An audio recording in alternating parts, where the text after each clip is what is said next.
Yeah, that way. Cause they don't understand. Shall I try and catch? Try and catch.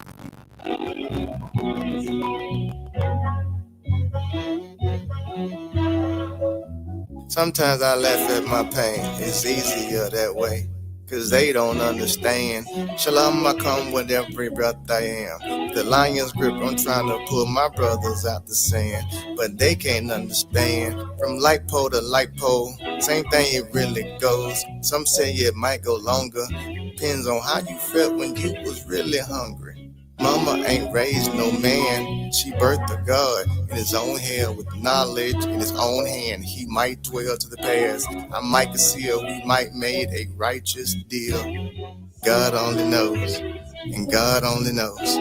We must have known. It must have been the reason my mind be disbelieving. I can see more than they think. So it's hell to wake up seeing they next move is a death move. But I gotta save them.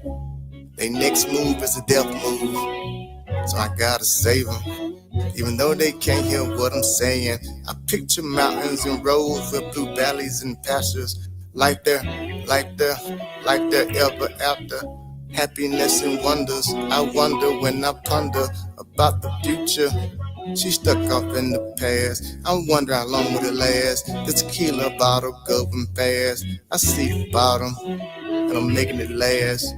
Bartender put another shot off in my glass. I'm trying to do some math. The angles I'm missing. Comprehension, I missed it. Hieroglyphs on my pyramid mentions. That's all she really be waiting on. Impressions. Tell me, do you understand the plan? Worry about the past, living the now. Remember I am. Tell me, where will you land? Living in this crooked world, or are you living insane?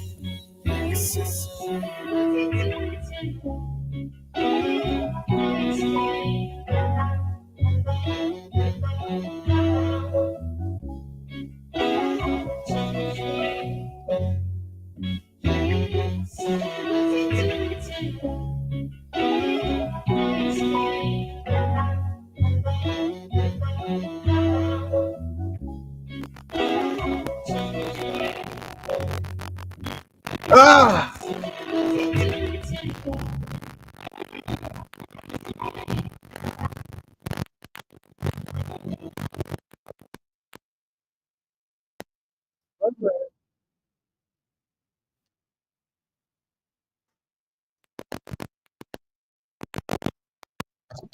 I gotta switch headphones now. Hold on.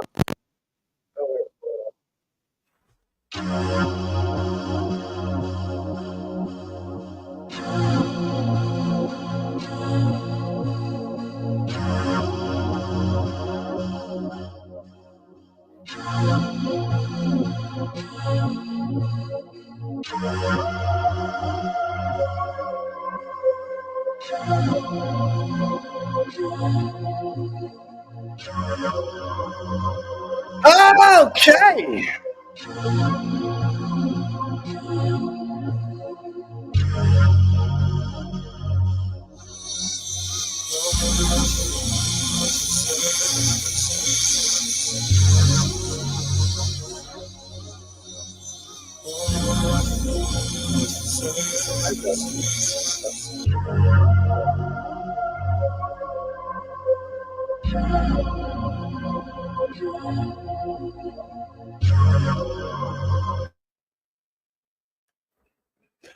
Well, so check it. Before we even get started, before I even bring this dude in, okay?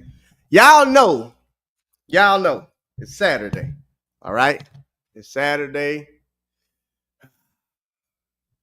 Saturday at 3:30. Okay, Central Standard Time, at least that is. If I'm doing a RaesTake smart take, it has to be for a reason. When I say for a reason, because my time is precious, people. Y'all know that. That's why I have my show when I have it, okay? But here's what happened, all right? When I came up with the whole idea of RaesTake smart take, I was like, you know what? We got to make sure that we have some of the smartest people on here. We got to make sure that we have some of the brightest minds on here. So far, it's kicked off real good that way. I mean, we had David Weck on here with the Bosu ball, crazy man, but it is what it is. And then we had Dr. Michael Harris on here. He came on here with the mental aspect of it. And so, but you know what, though? I said, I'm going to do it this way. I'm going to let all of them come on and talk so we can do everything. But the man that I really want to talk to, the man that I really want on the show, we got to push him back. We got to push him back a few episodes, okay? Because what I have been doing, and y'all understand, my entire time of RaesTake is trying to teach you people, okay? I've been trying to teach you people the finer things of sprinting. I've been trying to teach you people the things that I've learned over my years of sprinting. That's what I've been trying to do, okay? So I've been going back and forth with y'all people forever. And then people be like, Ray, it look good, it sound good, but we don't believe you. All right? I said, well, I tell you what, if I can somehow manage to get a professional doctor in some type of biomechanics on the show, maybe he can explain the stuff that I be trying to explain via RaesTake. So then I had to think about it. I was like, who do I know? Who do I know? I know a lot of people. Then you know what? I said, ain't but one person that I need to call. Ain't but one person. Dr. Brooks. What is going on, my brother? Everything, everywhere, all at once. How about you? I'm doing wonderful. I'm more excited to finally have a chance to get you on the show. Because hold on, I'm gonna get your mic ready. Because a lot of people have been arguing with me, and you know this, okay? You know this. You pay attention. You know I be in the. You once or twice in the past couple of years. You don't hop in the comments. I'm like, get out. This ain't for you. Okay, smart people can't get into debates, right? You can't come in here with your Dr. Brooks and all your biomechanics and then hop in the debate with all of us dumb track people. Can't do that. We can't do that. Okay. So, without further ado, Dr. Brooks, would you like to introduce yourself before I give my long-winded introduction of who you are? Well, sure, yeah. I feel like the introduction's already started, but yeah, basically for those who don't know me from your audience, I know there's a fair bit of overlap between our two audiences. But for those who do not know me, I know a lot of your athletes know me because you have graciously offered up your athletes to me in the past many times to push my research along, which hopefully brings some value to the track community at large. I know we try to benefit the body of knowledge at large, but the track and field community is very generous with their time for us to help us answer scientific questions. So thank you for that before we move any further. But my name is Lance Brooks, and I hold a PhD in applied physiology and biomechanics. And my research interest is largely centered around the intersection between force, motion, and metabolism at the whole body level. So that's what my PhD is in.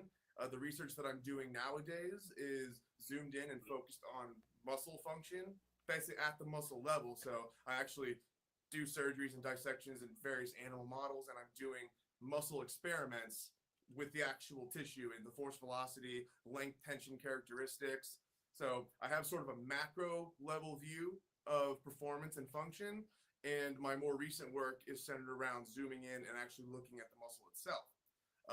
But in doing so, I also am working with some high-level track athletes to better their performance and their training approaches moving forward over the next few years and see where we can get them in the next Olympic cycle. So in short, that's what I'm about, and that's what I'm focusing on these days. Okay, the comments are saying something. Are you able to go into your settings and turn up your mic just a little bit? Only because these people are actually wanting to hear you, and they're in the comments saying, "Hey, man, turn his mic up. His mic's low." Sure. Let me do this. I do have my headphones on, but I'm going to take them out. All right. Is that a little better? This That's a same. lot better. You on your computer? There it went. I heard some get loud. Better? That's better? Oh shit. Yeah, that's All right. better. Hold on. Let me turn you down too. That's a little too good. Hold on. All right, we came back to life. Oh yeah. We back now. Now I'm leaving you right there. Should I run back through a little bit? Should I start over? Why not? Go ahead. Shit, yeah. Sure. Go ahead. Okay, I'll give you my elevator speech again. So, Let's do it. well, I think before I started talking about what I do, I was thanking you for all of the time that you've given to me and my research group and your generosity with providing athletes so that we can push the field of science forward, and then hopefully we can return the favor by giving performance insights to your athletes that can help them with their athletic journeys, and hopefully we can provide a little bit of a symbiotic value there. So again, thank you for all the time that you've given me. And then I was moving on, talking about my research interest. So I hold a PhD in applied physiology and biomechanics, and my research interest focuses on the relationship between force, motion, and energetics at the whole body level. So my dissertation was focused on sprint performance and the kinetics and how it affects motion and what energy systems are at play. More recently, the work that I'm doing involves actually examining muscle tissue and the contractile properties, the dynamics, the force velocity characteristics, length, tension. So I'm doing a lot of surgeries and various animal models, and we're isolating muscles, and we're kind of getting down into how muscle functions when you actually zoom in. So I come at things from a perspective of the whole body, and then zooming in to muscle function, and then how that affects whole body motion. So my interest is largely in bridging gaps. I want to bridge gaps between whole body motion and muscle function and how they relate to each other. And then, of course, another gap that I look to bridge is the gap between scientific knowledge and the research and also practical application and how we can look to benefit athletes, which is why I love working with you and I love working with your athletes, is because it keeps us grounded in our research, and hopefully there's a mutual benefit where the applied community has a little bit more scientific perspective so that they can approach their training a little more intelligently and a little more informed. So basically, in a nutshell, okay, it's RaesTake, so I'm gonna talk crazy.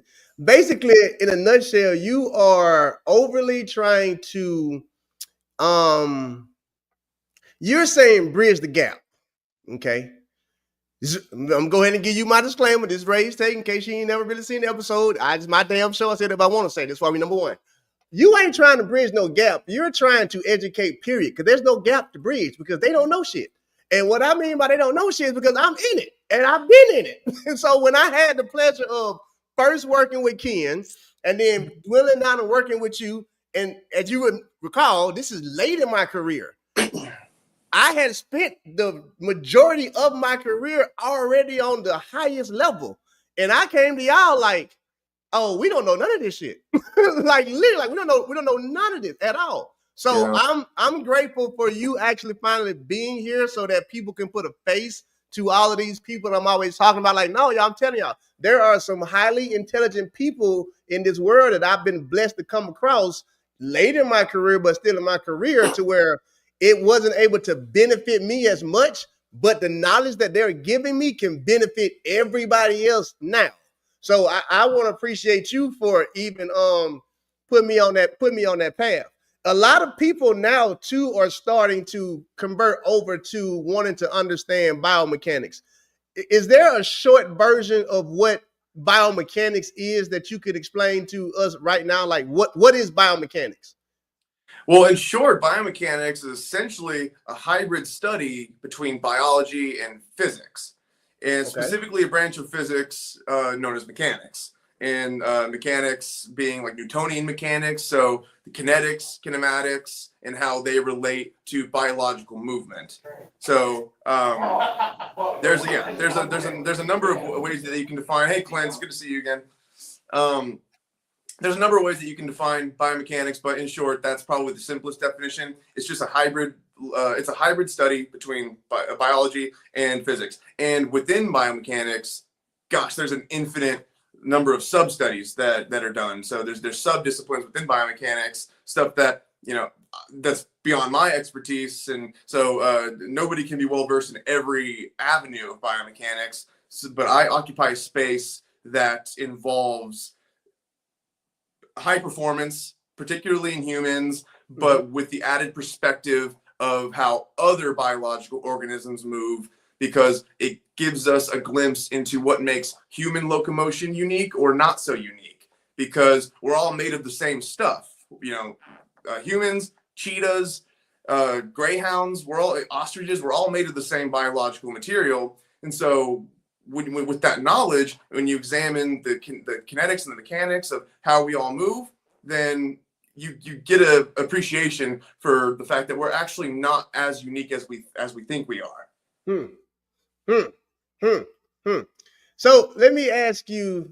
I'm gonna ask you some hard questions. A lot of them gonna be common sense questions, but so based on biomechanics,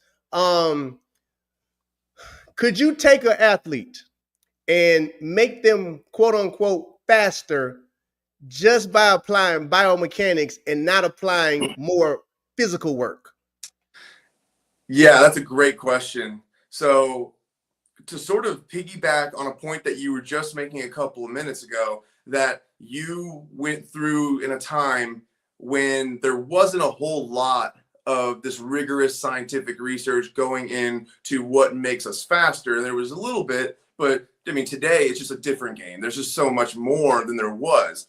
And I'm sure you'll admit and appreciate, you probably came up also with you were giftedly talented, you had good genetics, but also you probably had the benefit of some mentors and instructors who were able to learn lessons the hard way before you apply them to you, make you a better athlete. So you also came at a time where you probably knew people who weren't so fortunate, who didn't have good coaches, who the coaches, they just didn't get around to learning certain hard lessons to where it would actually benefit them in the long run. And so the way I see our role as researchers is to sort of help people separate the wheat from the chaff.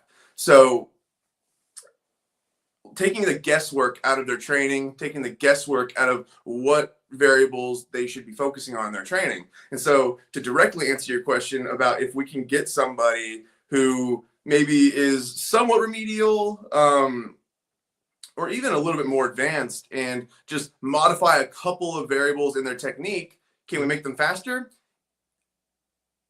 The cop-out answer is it depends, but the more direct answer, I would say, yeah, you absolutely can. If they have the coordination to take cues and think about, okay, I'm doing this. If I try to visualize it this one way, and you can alter their mechanics in some sort of fashion, depending on what the variable is, I think absolutely you can. If you have somebody who's dealing with really unreasonably high turnover in the legs, their stride frequency is just off the charts, and I've seen it. And you throw some wickets in front of them, and you'll see they lengthen their strides out, and they have a little bit more balance between those two variables, the frequency and the length, and then automatically you see they run faster times because you've sort of given them an external cue to focus on that alters their mechanics instantaneously for improved performance. And if we look at a different phase of the sprint, I'll look at guys performing their block starts, and as you know, the block starts is a particular interest of mine. Number one interest in track and field too. The number one interest in track and field. Yeah, you've given me many athletes so that I can study the mechanics of the block start.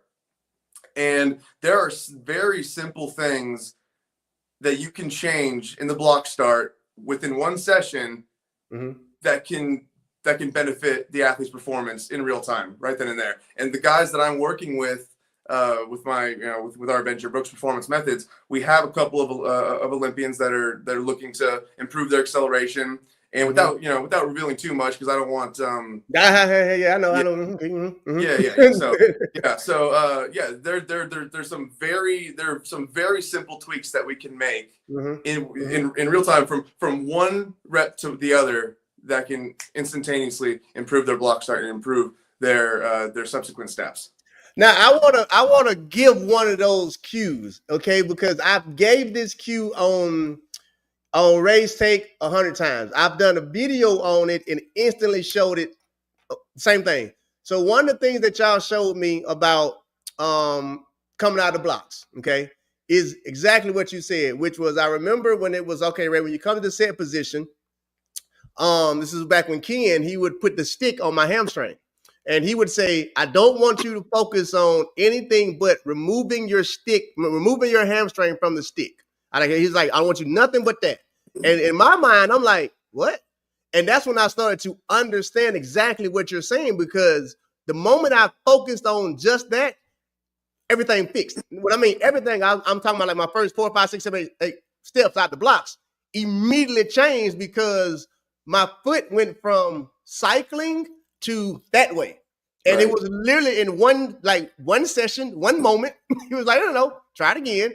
Now only focus on moving in this direction. And just that movement made the difference in everything going forward, which I'll say in our sport, what you just said is the difference from making a team and not making a team. Literally, like something just that simple. It's like, stop cycling, move that way. The game of milliseconds. It literally, and what I learned from that was I started doing the basic math, and this is what I started teaching people from what y'all taught me. I started doing basic math, saying, okay, well, if you're taking 50 steps for 100 meters, right? And if you're taking 50 steps this way, if I can get you to go this way with the move the hamstring from your stick from your hamstring, instead of it being 50 steps, now it should be about 48, because you're going to gain at least an inch. And how I explain it is, now take that inch times 50. You just did that. So now that 50 steps it took to get to 100, you're now at 102 meters. So to me, biomechanics creates speed, not because it makes you faster, but because it puts the body in a certain position to correct other things down the line. Is that more like a layman's term of what you're expressing? Yeah, I mean, that's certainly a part of it. And to sort of build upon that, if you are lengthening your strides, but even like you said, even like an inch, that's going to accumulate over 100 meters. Mm-hmm. And if we're talking two guys of equal proportions, but they're balancing their strides a little differently, maybe one's slightly more frequency dominant and the other one is squeezing a little bit more out of length, the guy who's squeezing more out of the stride length, they're going to end up taking fewer strides across the 100 meters. And that's going to result in less fatigue because you're spending less time actually pushing on the ground. And so that's going to lengthen the amount of, the distance that it's going to take for you to actually, your top speed to start dropping off. And you see, when you see guys like Bolt and you see those videos of, towards the end of the race, he's pulling ahead of everybody. It's not because he's continuing to accelerate. It's because those guys are decelerating more rapidly than he is. He's holding on to his top speed. It takes him a little bit longer to get up to that top speed, but once he's there, he holds on to it because he's so long. So he's taking fewer steps, relative to the 100 meters than some of his opponents because he's just so tall. Regarding acceleration, and you're talking about the block start and the variables that you can alter, we talk about acceleration, and if you ask me, it's a little bit of a misnomer, meaning it's improperly labeled, because it's not really about maximizing acceleration. It's really about accumulating as much velocity as you can. And there's a key difference there because... Timestamp, 26, 28, timestamp. Okay, keep going. Acceleration is defined in physics as the rate of change in velocity rather than just the change in velocity. So if you can increase acceleration simply by reducing the time interval at which you're changing velocity. So basically, if you get out of the blocks really quickly, your acceleration is going to go up, right? Mm-hmm. But you have an incentive to spend a little bit more time in the blocks rather than just like bursting out of it. So I mean, you can put your blocks really close together, and then if you have them really close together and you push out of the blocks, you're going to be out almost instantaneously. But that's not enough time for you to accumulate the amount of velocity that you need to lead into your next steps. Stop. To set you up for success. Stop right there. Stop right there. Because you can't say it, but I'm a damn say it because I've been saying it on my damn show. You don't have to agree with me, so don't say nothing. I don't want nobody coming for you. I'm going to say it. People, that is why Coleman can't finish 100. The man just told you. This is the reason why he can't finish 100. It ain't got nothing to do with his 200s. It ain't got shit to do with his training. It ain't got nothing to do with all the extra shit. No, it is simply he's right here and he's jumping out, he's spinning, and he's going down at the end. Sir, I keep going with this. Keep going with this. If you're out of the blocks too quickly, you're not going to be able to accumulate enough velocity to set yourself up for success over the next steps in the race. Which is why Bolt would always be considered having a bad start, but set up later. Yeah, that's part of it. Also, kind of going back to the fact that he's so tall, relative to some of his opponents, taller people, they're advantaged at top speed, at steady state, but they're slightly disadvantaged during early acceleration because to cycle those big limbs around, they need a little bit more time in the air, which is a bad thing for acceleration phase. Because during the acceleration phase, you really want to spend as much time on the ground as you can, because that's the only time you can accelerate. If you're in the air, you can't apply force to the ground. And if you can't apply force to the ground, you can't accelerate. It's just Newton's second law. Clint, do you have something to say? Clint, you got something? He on mute. Hold on. That's something to this. So we're talking about so we're talking about biomechanics, all right? So we're looking at mechanics of a living thing, living system, right? So mechanically, Coleman, he's about my height, right? He's got relatively short femurs, okay? Usain Bolt, really tall, super stupid long femurs, okay? I did this the last time that we were on with David Weck and showed, like, I've got really ridiculously long femurs, somebody my height. And I showed how to shorten the femurs, right? Just by taking the feet a little bit wider, my femurs just got shorter so I can do a deeper squat. So Usain Bolt on his starts, when he first started, he was here all the time, right? And then you started noticing on his starts, he started getting out wider with his feet. Now, Miles and some of the guys have tried doing this, but they look like speed skaters trying to do it. It worked for Bolt because he's so ridiculously, freakishly long. He had to splay his legs out and do this super wobbly start to shorten the length of his femurs so he could get his foot back to the ground faster, make contact, push, and then when he gets up, now he's got those long limbs, and he's taking those monstrous long steps and just leaving everybody behind him. In fact, I went back and forth with somebody about this online like a year ago about his starts and what he did to improve his start mechanics, which looks ridiculous when you look at it. His starting mechanics look, horrible, quote unquote horrible, because like the angles of everything are off. But because of him, he's got to shorten those femurs. Once again, biomechanics. We're getting mechanical advantage, and we're trying to increase the mechanical advantage. Now, for a Coleman to do better, he's got to find some way to lengthen his legs as he gets further down the track. But the leg length is what's going to limit stride length. It's your stature. You're limited in stature in that regard, and so in order to lengthen your strides, you have to hit the ground harder, because you're not going to be able to lengthen your contact distance, but you can lengthen your aerial distance by striking the ground really hard and floating in the air for longer. And that's another key difference between top speed and the acceleration, is because the reason why you need to spend a little bit more time in the blocks to accumulate the velocity is because at top speed, you get to cycle your limbs while you're in the air. So that's an advantage of the steady state, the top speed. You don't have that luxury during acceleration, but you still have to cycle your legs. So when you're pushing in the blocks, both legs, I mean, they gotta go somewhere, but you can only swing your legs so fast. So while one leg is cycling through, it needs time to do so. So this leg needs to push for a little longer to give it that time, so you can set yourself up in the proper positions for your next steps. Hold on. Okay. I set this up like drag racing. This is human drag racing. Yeah, like exactly. In cars in a drag race, like you take my WRX.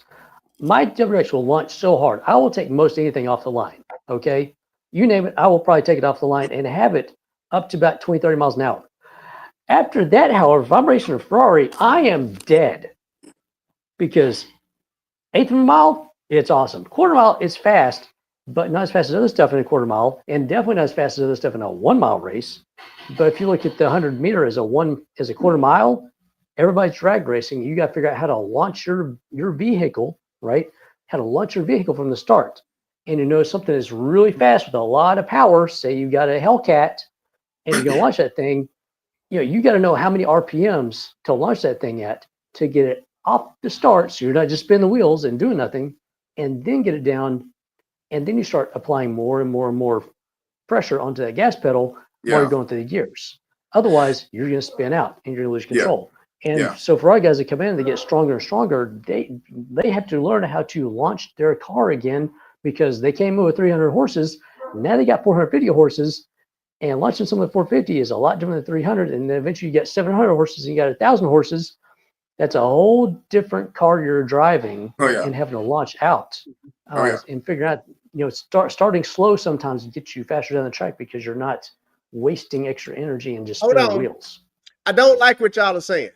Okay. I'm tell you why I don't like what y'all are saying, because it's about to contradict something, but I'm gonna have to do it right here though, because it's all about learning shit. In theory, I'm gonna say it like that. In theory, with me hearing y'all talk, what y'all are almost telling me is Sha'Carri doesn't have a bad start. Everybody else is just spinning out so damn fast that they're burning out. And by the time she stands up, she's covering more ground because she's the only one that's doing a series of takeoffs versus a series of landings. All of them are doing a series of landings the entire way down the track and decelerating. So it gives the eye that she has a bad start, but she keeps running them down. So in theory, I'm gonna say in theory, because these track people will hang me up. In theory, it's almost saying like, well, her start really ain't bad. Her body is just forcing her to hold back to be patient, which is why when she stands up, she can go past everybody and catch them because they're decelerating because of the way that they came out of the blocks. Almost like, I'm gonna say this, almost like her retarded mistake has become a strength, sort of. I'll say this, and I don't want to reveal too much because this is part of my research that's in the process of being published. So I'm not going to give away, but I will say there is, if you ask me, I think we should be rethinking what we believe is a good start versus a bad start. I like where you're going with it so far. I like where you're going with it. Because right now you got me rethinking. Because it's like, well, shit. Coleman is the best starter, but he can't finish. Sha'Carri is the worst starter, but she keep beating everybody. Something ain't adding up. It's like, when I hear it like this, like biomechanically, 100 meters is short, but it's still a long race. There's a lot of factors that need to play into each other, but also because I mean we're not racing to 10 meters, we're racing to 100 meters. It ain't how you start; it's how you finish. Well, I mean, in a way, it is how you start too, because again, redefining what a good start is, what we think a good start is. It might not look like what we think it does intuitively, because we think, oh, the fastest person from point A to point B wins. But point B isn't 5 meters, 10 meters, it's 100 meters. And so if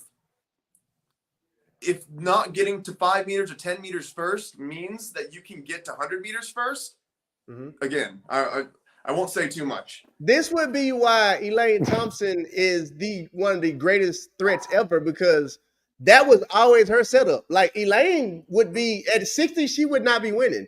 But then all of a sudden, she does this. I think I see that type of patience in her, which is why she's the only woman walking right now that's actually touched 10.5. In that 10.5 race that she touched, you could literally see that. You can see like, she ain't really trying to go fast right now, but she going through her motions. She done stood up. Oh, she done left them. Oh, 10.5. So it's like, damn, I'm starting to understand. Well, I've always had a understanding of it. When we talk about the Sha'Carri start, for me, it's always been her falling to the side. Okay. It's never really been her start per se. I've always said her start is horrible and Dennis can't fix it. Now, what I mean by her start is horrible is because she does this, and then everybody's gone, and then she straightens back up, or she'll do a whole fall apart to the side, then come back. But then nobody had. Julian Alfred is the only one close enough to Sha'Carri who has what we call knee ash, which is feet up, feet down, feet up, feet down. So I'm glad that you brought that out. Now I have to ask this question then, because this is another question of that's highly debatable, highly the two top debatable things in track and field. Okay. We'll start with the second debatable one, okay? The one that's like right here, not the top debatable. Sprinting. Applied force. We all understand that. But it was to my understanding that sprinting is a series of takeoffs, not a series of landings. So you want to apply the force in a position that pushes you upward in a takeoff motion versus then a down motion. That's the second most debated thing in track and field. Give me from a biomechanical standpoint, which I'm not going to use the word right or wrong, but from what you know, from what you studied, which is more preferred for the body? Well, I have a couple of questions. First being, which part of the sprint are we talking about? The entire. Well, I give you one better. Upright, standing up. When you're up, past 30, 40. Yep. Out of the drive phase, acceleration phase. Okay. Max velocity, as y'all call it. Y'all smart people call it. Max velocity, yeah. I think this is an example of a debate and an argument that exists only for the sake of there being a debate and an argument. Because you can't have a landing without a takeoff, and you can't have a takeoff without a landing. I like how you put that. Okay. And the thing is again, this is why I found it important enough to study things from the whole body, but also how things operate at the muscle level, because I think both perspectives are important. The way we understand steady state locomotion, top speed sprinting, I'll be qualifying in that category, is the muscle behavior in the lower limbs. It doesn't operate in a way of like you're pushing yourself forward, and it doesn't operate in a way that you're accepting a landing. The muscles, in simplified terms, behave somewhat quasi-isometrically. So when you that's some smart shit right there. Keep going. When you strike the ground, the length in the muscle fibers and the muscle belly isn't changing. It's passive elastic structures within the muscle tighten, and then passive elements as well as tendon that are taking up any length change. So you have a little bit of shortening and a little bit of lengthening, but the muscle is basically rigid. In simplified terms. So when you strike the ground, that's why it's important that it's stiff landings, like a hammer hitting the ground. And so you can't have the lift that you need for sufficient aerial to swing your limbs around unless you're hitting the ground, stiffly and forcefully. Like the head of a hammer. That's exactly what I've been told. Like exactly. Okay. So you can't have the requisite takeoff for limb cycling without the landing. So it's both. Because the landing it's not a landing, it's a strike. Yeah. And from that strike comes a resulting takeoff. That's a smart shit without the other. That's why I love this show. Yeah. Boy, that's a smart shit. Yeah, the big thing here is how much force can you put into the ground when you have that landing to get the takeoff. And you see that? Yep, exactly. Have you skipped a stone across the water? Exactly. Essentially, you're trying to skip a stone across ice. Exactly. Would be the real thing here, because when you take something and you throw it across ice, what does it do? It speeds up as it goes. When you're skipping across water, things slow down because every time it hits the water, it's got a stopping motion. With ice, it reflects off. Or if you can do a pogo action, you take all this force that's going into the ground and you redirect up and forward. So like last time we were on with David Weck, we were talking about the double up and double down. Double up and double down with them. That's the next question. It's the pushing that force into the ground and getting it to reflect off the ground with as much force. So you have this much force going in, and hopefully you got that much force going out. The change in that is, like you was talking about, is isometric action. So you don't have this going on. The more of this you have going on, what do you lose? More You compliance. lose that rebound effect. Yeah. Exactly. Yeah. So the more the stiffer it can be, the more it's going to bounce off and take that force forward where you want it to go. So 2 points. One, because I saw a good question just pop up on my screen. But yeah, hold on, make sure I understand. Make sure I let you know this before you walk down this path, okay? I told you it was top two. The one I just gave you is number 2.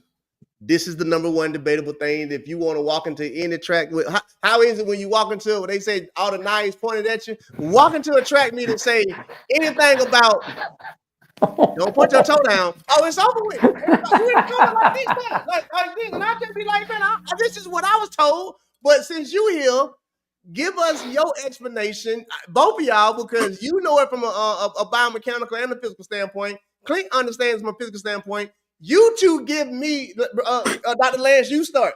Give us your take on dorsiflexion. Okay, so for those who are listening who maybe aren't so familiar with dorsiflexion, because people they familiar in this damn show. Yeah, people say, you know, in more layman's term, dorsiflexion is basically toe up, and then plantar flexion is basically toe down. This actually, it's funny because this question directly relates to the previous question about how the muscle acts during stance. So I mentioned that the muscle acts quasi-isometrically. So there's going to be a little bit of that word, quasi-isometrically. I'm going to start saying that all week. So there's going to be, upon landing the touchdown, there's going to be a little bit of lengthening in the muscle, but it's mostly passive elements. And then center of mass moves over the foot, and then the foot comes off. There's going to be a little bit of shortening in the muscle belly and the passive elements. In order for those things to occur, the muscle needs to be prepped. And there's a feed forward mechanism when the foot's about to touch the ground where the muscle needs to be prepped. So the muscle starts to the muscle starts to constrict, starts to contract a little bit, so that when you touch the ground, that lengthening can occur. So you need to, so that when the foot hits the ground, there needs to be some muscle shortening excursion available. So, or rather muscle lengthening excursion available. So if we're dorsiflexed and we're already in a lengthened position, then there's no additional lengthening that can happen. So if you're touching the ground in a slightly shortened position, when you hit the ground, a little bit of lengthening can occur so that energy can return effectively. So dorsiflexion upon touchdown, not only is it potentially impossible to achieve, it is disadvantageous. Because if we're trying to strike in a dorsiflexed position, as the limb swings through and hits the ground, you're going to have to hit the ground pretty close to underneath your center of mass, which is not going to allow you the proper sufficient braking and propulsive forces to maintain your velocity. So all that rambling in short means you're going to have some plantar flexion leading into touchdown. Which is why when we watch Usain Bolt, he never did this. Yes. It was right before touchdown and his foot did that. And Correct. It did that. Correct. And because, what the track and field people, I'm gonna give you the track and field answer behind why Bolt did that. Are you ready for this? I'm ready. I hope it's from looking in that cup. The reason why Bolt did that was because he's a generational talent. Because he's a generational talent, so nobody else is supposed to do it that way. Yeah, that's interesting. I guess my question would then be to the folks who say that is, how do you coach dorsiflexion? And if you're coaching dorsiflexion, are your athletes actually doing it? Oh, believe me, they coach it. They overcoach it. Oh, they overcoach it. They overcoach it. When we speak of dorsiflexion track and field, it's more like a forced position. Like you have to take your foot and forcefully, you cannot, it's almost like lock your ankles. That's what they consider in track and field. You cannot let your foot move. It has to stay up here locked. So when it hits the ground, I don't know, some stupid shit. But anyway, but that's track and field. It's like, point your toe up. No, you got to hold it up. I'm like, wait a minute. So you want me to forcefully point my toe in the air the whole time? Yeah. How many of y'all injured? All of us. But it's like they don't do it together. It's like, I'm not gonna do that shit because every time I see somebody doing that, they hamstrings going and everything else going. But I see Bo doing this nice flow. And then when we started talking about Tobogo, they say, well, he's a generational talent and he just tries to mimic Bolt. And I'm sitting here like, but both of them are running fast as hell, and they look good when they doing it. It don't look. It looks effortlessly. They both look effortlessly. Yeah. But when I say that, it's like that's just because they're generational talents. That's not how you're supposed to do it. So this is the backlash that I get in track and field when I start talking about the stuff that you talking now. They be like, Ray, go over there. You not here. But I'm like, to me, if I just be just plain as day, if when I was a kid, this ain't gonna be a long story. When I was a kid, my uncle gave me a game. Okay, he gave me 52 cards. He said, Ray, you're gonna turn all of them over. And if you turn over 10 of hearts, you gotta find another 10 of heart. If they match, you won. Okay. In my mind, I'm looking like, hey, y'all don't look like Bolt. And he running fast. My uncle said it's supposed to match. Well, no, it ain't gonna match. It's a different type of cards. But he beating us like bad. And we can evidently see he's not running like us. Right. Well, that's just Bolt. Okay, cool. So then you get other people. Here, I love him to death, but here's the number one hypocrite. Michael Johnson. Number one hypocrite. You go back to 1996 and watch Michael Johnson running. Yo, you right here. You're doing the same thing Bolt was doing in a cycle motion. Right. And then when what's his name? Tobogo just beat Noah doing the same thing. It's like, look, Tobogo is running. That's what I call running. He's running. And it's easy. Noah is still trying some lift extra stuff. It looks like to me what they figured out is how to stay here, which is to stay right here inside this little box of bring my foot up, put it down, bring my foot up, put it down. They're not, and they're staying right here. They're not doing no extra big movements and they're not doing that. Mm-hmm. But again, when I bring that type of stuff up, it's Ray, Tobogo's a generational talent too. Everybody can't do that. And I'm like, okay, all right. That's why you're on the show, what size? That's why you're on the show.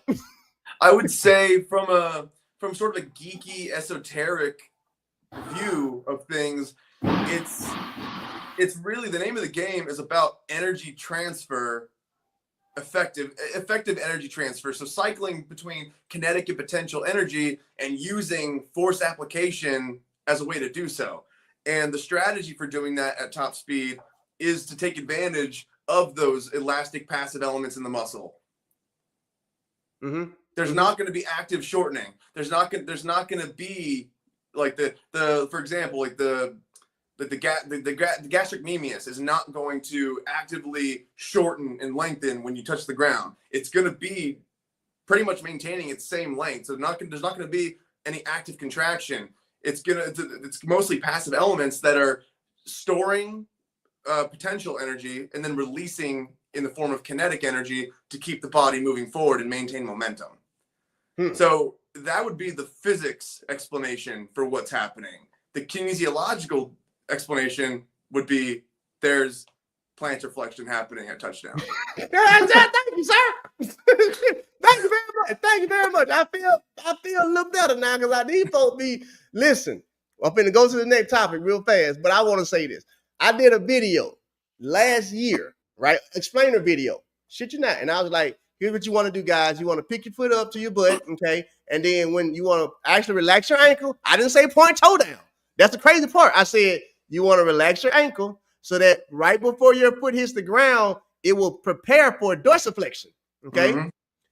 I did it about 7:30 in the morning. Do you know by 2:30, them people in track and field had me lit up. I was the talk of everyone. Like, Ray is going crazy. He out here talking about some don't dorsiflexion. I'm sitting here like, Yeah, because if you think about it, and then I'm showing you, like, I don't know why. Watch. If I relax my ankle, I can strike faster. But when I pull it up, I can't strike. Something is holding me back. I'm showing you, look, it's not allowing me to. That ain't it, Ray. All right, well, shit, y'all got it. I don't know what I'm talking about. It is what it is. Hey, well, send them my way. I got time. No, sir. You don't have the time. Trust me. You think you do. You think you do. Watch it right here. You don't have the time because it is the entire sport, sir. It ain't 1, 2, it ain't 3, 4. You ain't got the time, all right? I'm telling you now. This is an icebreaker, and I'm sorry that I did this to you because get ready for your inbox to be flooded. I'm telling you now. Let me say it right. There are a lot of people who are seeking this type of information. They don't come out, they don't talk much, but they be in my inbox like, Ray, I saw that. So how do you do that? What were you talking about? Everybody in track and field isn't naive. I'm going to say it because it's my show. I say it all the time. It's more of the older people who are stuck in their ways and never had the opportunity to learn this type of stuff. Okay. And the example I always give is you can take a Southern grandmother at 60 years old and tell her that pork chop is really going to hurt the diabetes. But guess what?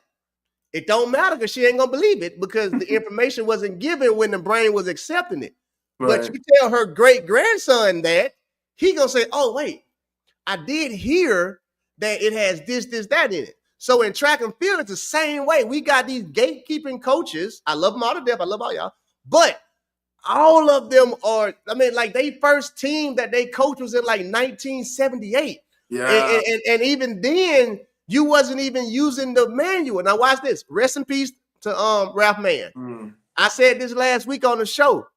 Y'all had one of the greatest minds that I didn't know was a great mind until I started working with y'all. Y'all had one of the greatest minds in track and field, and you never utilized him to the benefit that he should have been utilized. Yeah. He wrote a whole book for y'all, and none of y'all use anything out of it. You wrote like 6 editions. and don't nobody use none of it. So, but that's track and field. That's why we here. That's why I'm here. That's why RaesTake here. And also, here's where we got to go to this next segment real fast. RaesTake actually came to your studio. And you was actually on that show that day. It was way back, like first season. It might have been like 5th episode. You probably don't even remember it. But guess what? I'm about to pull it up.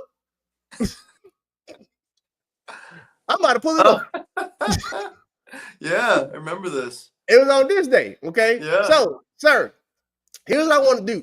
So we got this beautiful screen up right here. What is this? What is this right here? What were you doing? And what were you explaining? Hold on, I'm gonna bring it back to. Oh no, this is just. I'm getting right there because the force plate. So you had me on these things right here, okay? Yep. These broken blocks, literally. Yep. Okay. What is that all about? Explain that to. Oh, this is old Ray. I ain't even got no dreads yet. What is going on with that broken block thingy that you have there? So essentially, if you go back to the image there, what you see there, those are in-ground force plates. And essentially what those are like fancy bathroom scales. They measure how hard you're pressing on the ground. I say fancy because they are measuring your force in the ground every millisecond in 3 dimensions. So your up and down forces, your side to side forces, and your front to back forces every millisecond. And we got these track blocks, and we cut them and we put them on 2 separate plates. So the idea is that we could isolate the 2 limbs and see how hard you're pushing on the ground during the block start in 3 dimensions. And not all of our subjects were able to get both feet on separate plates. So it's just a limitation of the setup. But there were a number of individuals where we were able to actually get individual force application from both limbs. And so essentially we were just measuring the block start kinetics and determining what leads to a better block start. And we accompanied it with 5-meter sprint times with dual beam lasers. Okay. That's the broken blocks. Okay, I remember I got in them, tried them out. Okay. So yeah. So is that what you're talking about with all this technology here? Like all of these cameras and all this stuff here? Those cameras were not in use at the time, but those Okay. are part of our three-dimensional motion capture setup. So you've What probably is seen that? What is that? The three-dimensional you've probably motion seen capture. those systems that they use to design video games, where you have individuals put on those suits and they have the different markers all over the body. Oh, and the little balls and stuff. Exactly. Okay. Exactly. Mhm. And so we've used those for our research. So the force plates measure kinetics, the cameras measure kinematics. So what that means is the cameras measure motion, right? Okay. The blocks and the force plates measure the cause of motion. So by collecting the force on the ground, we have a direct link to what's happening to the rest of the body. Damn, So that's cold. if you push off the blocks, if you push off, Hold on. I gotta stop you because I got a lot of slow people in here. I want you to say that part again. So, what you're able to do with the force plate is determine what's going on with the rest of the body. So essentially, I'll just give two basic definitions. Okay. Kinematics are descriptors of motion. Okay. Right. Displacement, velocity, acceleration. Those are descriptors of motion. Kinetics are causes of motion.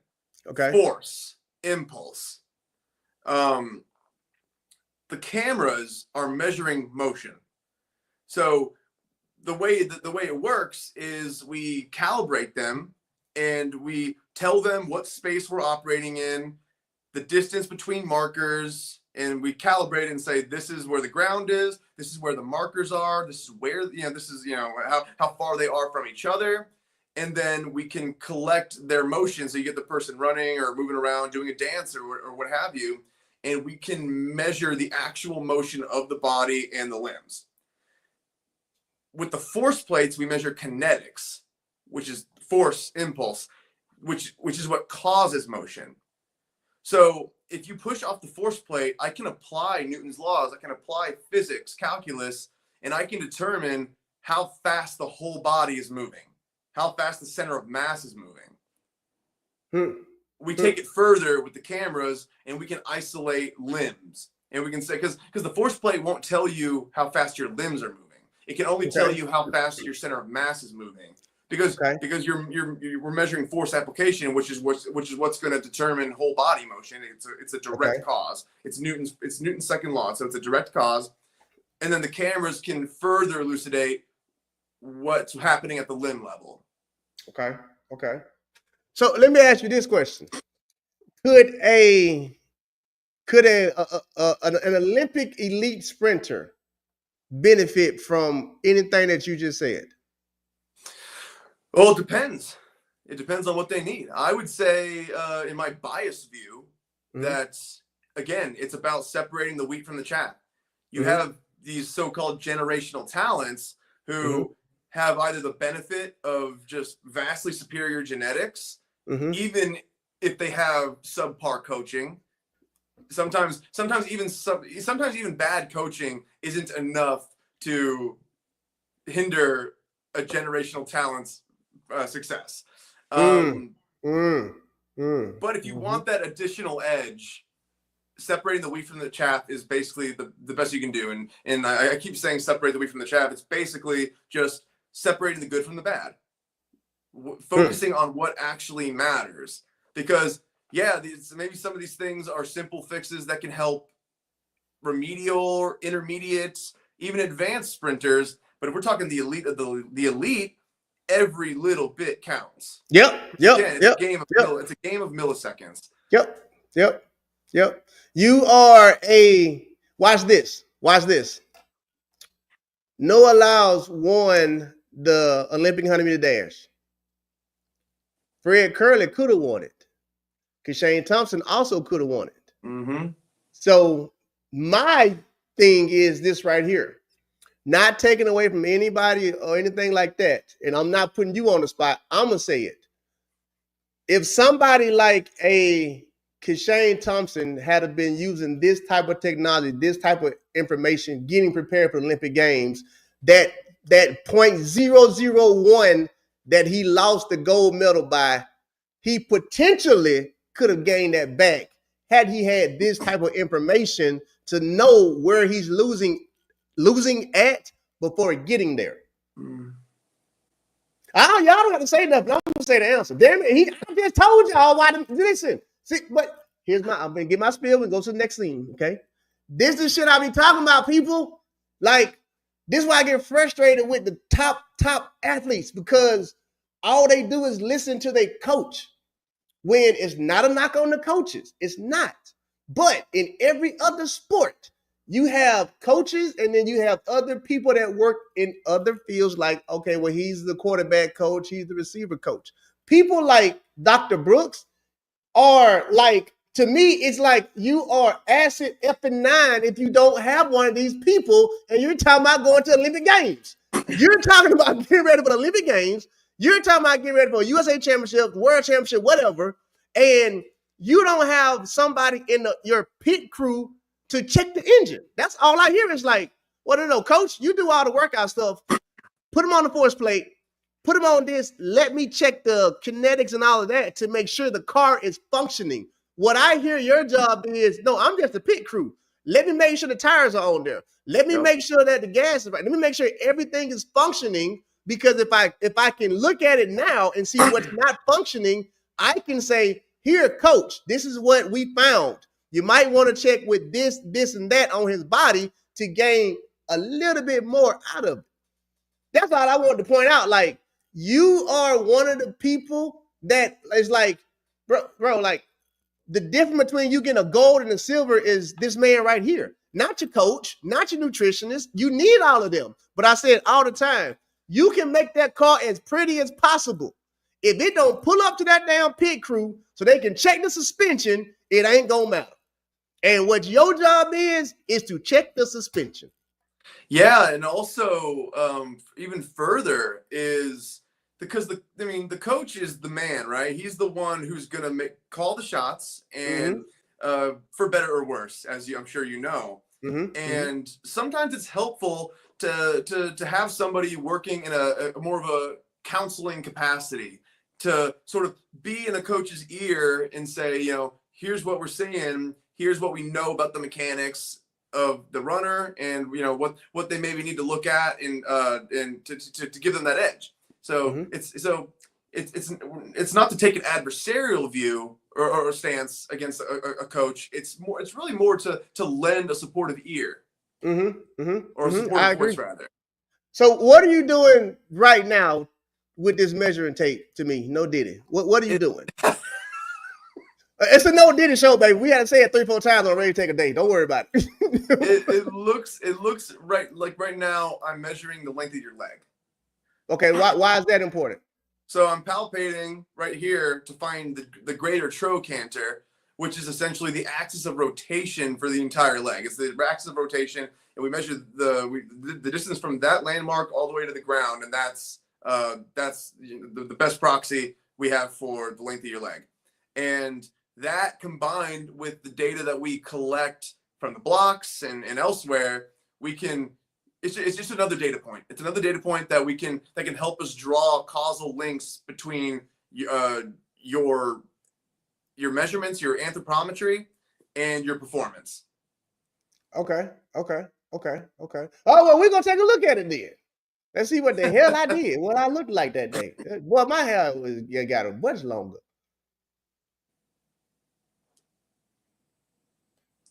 Okay, so let me ask you this. From your understanding of blocks and things of that nature, how does my start and set position look? I think, well, I always hesitate to give diagnoses just based on someone's set position. Okay, but that's fair. I'll tell you this. So I'll just to give you kind of a glimpse into the way my mind would be working. At this point, if you came to me and wanted to know about your block performance, I wouldn't look at your setup and give you any feedback without seeing you perform. I wouldn't give you any feedback without seeing you perform, without measuring you and going from there. But I'll just say to what would be going on in my brain would be that back leg could probably have a little bit more bend in it. You know what? I'm gonna give you 2 more points. Because I've been studying myself and others for years, and this was about 3 years ago. I agree with you on that point. That's what I noticed for myself right there. That back leg could have a little more bend, which means I could bring my hips like a centimeter to get a little more lowering bend. the hips slightly. Yep. Just slightly to get that bend out. Yeah, and it's really about giving that leg giving that knee joint a little bit more excursion, right? A little bit more pathway to move through as you swing that leg through, because you're gonna need to give your front leg some time to push. So if that leg is that straight, it's gonna come off the block like that, and then basically your front leg is doing all of the pushing. It's kind of why my hips is all jacked up now, but that's another story. Clint working on it. We'll get it together. Ideally, you want the first half of your block start to be a contribution of both limbs, because at a certain point, half of your block start is going to be coming from one leg. So you want to take advantage of the portion of the block start where both legs are pushing. So a little bit more knee bend allows more time of contribution from the back leg. Makes sense. I ain't gonna disagree. Whoa, that boy fast. That boy feel fast. See, you probably saw that. The leg bent anyways. Yeah, it went. See, and that's the stuff that why I like talking to y'all, because everything you just said, before my body moved, it did it. So that's a hesitation to where if you already get in that position, you get that much back, because that's you're right. I mean, that's a few milliseconds. As soon as I moved, it went down. It went that way. It wasn't even that's a few milliseconds. I mean, you lowered so that you can take some slack out of the tendons and the muscle, so you can preload. If you're already preloaded, like a slingshot. Yeah. Basically, what you did. It dropped. What it you dropped. did. Well, yeah. What you did was the gun went off, and then you stretched the slingshot back. You want to have the slingshot already pulled back when the gun goes off. Ooh, boy, I should have been so much faster. That's why we teaching the world though. Okay. Now, so after I did that, what is going on here now? What is all of this NASA shit that I'm looking at? So on the big screen, the small screen is just that's radar data. That's just me measuring how fast you're moving through 5 meters. On the big screen, you see a bunch of different windows. If my memory serves me, the top right panel is the one that's going to display all your forces. And so possibly if you go further in the video, I can't remember if you filmed it or not, or if you captured it, but I think I probably pulled it up. Right now I'm just organizing data because I have to save files between trials, yada yada. So you're probably waiting patiently for me. But then at a certain point, I'll probably show it on screen, the forces. But if not, I can probably just explain what was displayed. Go ahead. Basically, your horizontal and vertical forces are displayed on the screen, force versus time. And then there's sort of a signature dual peak shape. And the key things to note about the data as it appears on screen is that the vertical forces, the forces going straight down into the ground, as opposed to the ones front to back, the horizontals, are just as big, if not bigger, than the horizontal forces, because you need to support body weight against gravity, and that demand never goes away. So you think people in the field, even some in the sports science field, they adhere to this paradigm of horizontal force, ignoring the fact that the vertical is arguably more than half of the equation. And so that's one thing to note about the force behaviors during the block start. But then also the shape of the curve is sort of a dual peak. So there's 2 peaks in the force trace. The first of which corresponds to both legs pushing at once. And then you see a valley where the back leg comes off. So this sort of speaks to my point about half of the block start comes from two legs pushing at once. And then the second half of the block start comes from one leg pushing. So you really want to take advantage of the time you have where both legs are pushing together simultaneously, because you get more velocity out of that. So then when the leg comes off, and then the front leg has an easier time of it because the body's moving a little faster, so it doesn't have to push quite as hard, and the other leg is already down on the ground, or you're in the air cycling through to hit the ground for your next steps. Okay, I have another question for you. Okay, another video too. All right. It's right before you. Okay. Here's what I need to know. Okay. Let me make sure I share it with everybody. Let me present it. How the body, we're not just gonna go with me, but it just happens to be me. Okay. How is the body able to do this? And what I mean by this is go from nothing to this damn fast, this quick.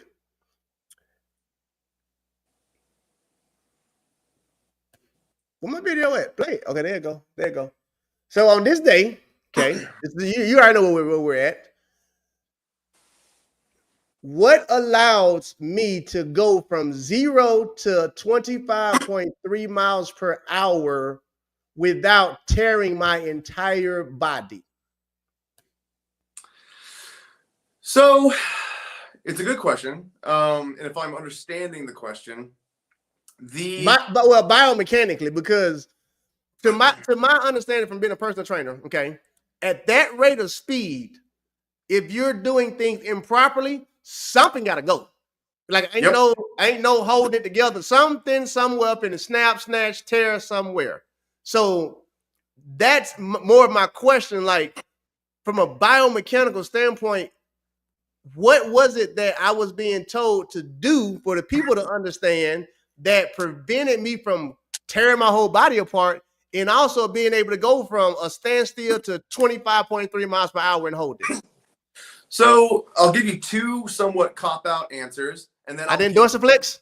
I'll give you one maybe a little bit more informative. Okay, go ahead with it. The first cop-out answer is that the belt on the treadmill is getting up to that speed by itself, and you're not having to do it. So you're not having to accelerate during that period to get to that speed. It's doing it for you, and it's really just about maintaining proper force production to keep up with the speed of the belt. So it is it's a great proxy for the amount for the forces that you would actually apply over ground.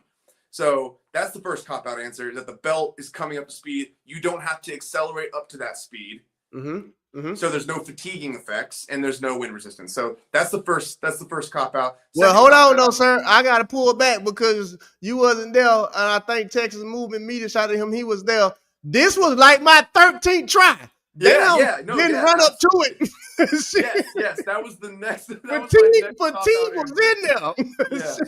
That was my next cop-out answer.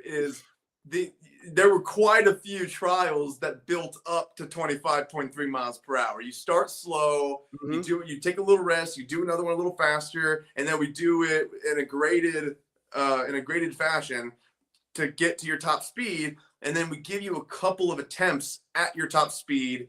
If you fail it the first time, then we give you another try, and then we taper back slightly, so we determine your true top speed that way. So you get a little bit, you get a little bit of a warm up, or a lot of bit of a warm up rather. But to answer your question about how you're able to go from that sort of 0 to that fast in that short amount of time, part of it's the warm up effect of it, but the other part is that it's not your muscles aren't shortening. Your muscles are not, they're accepting that load, but it's mostly the passive elements of the muscle and then tendon. You have stiff sort of elastic tendons, which is sort of an oxymoron, but both qualities are important, and that's what allows you to accept that amount of force without the muscles having to do it all. So if the muscles were if you didn't have tendons, for example, and if you were just all muscle powered and you tried to do that, you'd probably experience some issues. But the fact that you have these passive structures that can accept that load is what makes that possible. All I remember is, because that was back in my younger heyday days, all I remember is give me y'all's teacher's name. I can't never remember his name. Peter Wayne. Peter Wayne, yeah. All I remember is Peter telling me, Ray, you just don't want to run, okay? What you really want to do is you just want to slightly keep your shoulders in front of your hips. And you just don't want to touch the. And this is how he talk, people. You know him, you know? He talks so quiet. He's like, and Ray, what you don't want to do is you don't want to actually allow your foot to travel behind you. So you need to anticipate the ground contact. And when you anticipate the ground contact, just snatch your foot up. Keep everything in front of you. And that's literally how he told me. I'm telling you the truth. Literally how he told me. And I was like, that shit ain't that easy. It's simple. It's simple as hell. It's simple to say it.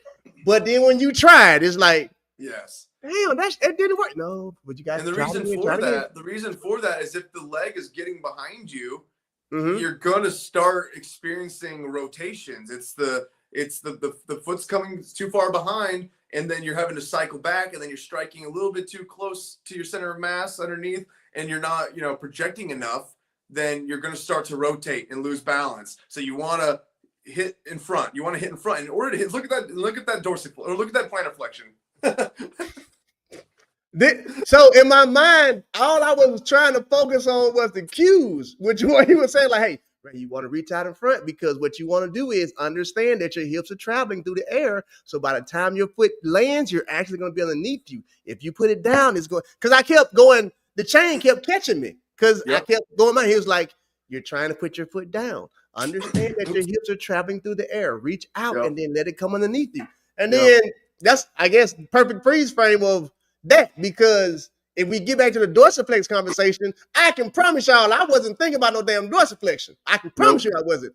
All I was thinking about was this man said for me to not tear both my hamstrings. I better keep my shoulders in front and reach out and keep everything in front. And see, that's the terminology that I try and tell people now. It's keep everything in front, because that's what he told me. He was like, no, keep your shoulders in front of your hips, keep your feet in front, so that when it lands underneath you.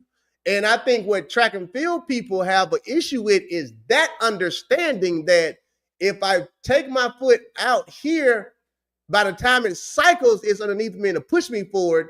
So their series of what we call landings is they won't do this right here. They will go straight down and butt kick, down, butt kick, down, butt kick. So versus, no, if you, and I'm glad I figured out how to do YouTube slow-mo. If you look at it, I've never really looked at it. My leg is damn near straight, but it's this way and not underneath me. Like, yeah. And it's also a good freeze frame because it also is a pretty good demonstration of the leg cycling pattern. There is that the legs are meeting together sort of beneath or slightly in front of your center of mass, which is kind of what you need, because you need to give your legs time to cycle through. And that information comes to us from that guy sitting in the frame there, Ken. He his research with the leg cycling shows us that that's a good leg swing pattern is one that where the legs meet underneath So underneath or sound like kind of like. So what he would always tell me is, Ray, everybody does the A skip completely wrong. And then the reason why is based on what you're saying, because he was always like, no, the legs are supposed to meet. They're not supposed to. They're not supposed to get behind. They're supposed to meet each other. And then I will never forget that day, because it was the same day he gave me the cue. I'll come out the blocks. He was like, if you drive out to West Texas and you see the oil thing, what are they doing? He's like, Ray, they're doing this. Your legs have to do that. When one's coming down, the other got to come up. They need to meet in the air. If they're not meeting in the air, then you're not actually turning over. Exactly. What you're doing is you're going backwards. So shout out to Ken for pretty much explaining what you just explained to me and teaching that. But I've always wanted to ask that question. Like, I understand the body Clint understands the body. We both understand the body. Clint is broken down to me, but I'm always like, y'all don't understand. My body, myself, I went from looking down at 25.3 miles per hour saying, oh shit, to jumping on it and catching it. And from a body standpoint, it's like everything in my mind is like something should have ripped, something should have fell apart. No, Yeah. I supposed to been able to do that. But that's why I speak so strongly the way that I do in track and field, because it's like, no, it's not that I work with these guys or they taught me something. No, I physically went through it. Like, had I butt kicked, that shit would not have worked. Like, there's no getting around it. Like, I had to have do it the way that I did it in order for me to not pull everything. Yep. All right, I got one more, and I'm about to show this one to you and ask you if this is, well, give me your take on this one right here, what me and what we were working on this day. Let me present it. Quick breakdown, share screen. Right here. So this is, to me, what we call maximum velocity, correct? Well, this bottom part, correct? Or am I wrong on that? Let's see here. It's a little small on my screen. Yeah, that's the bottom. The bottom one.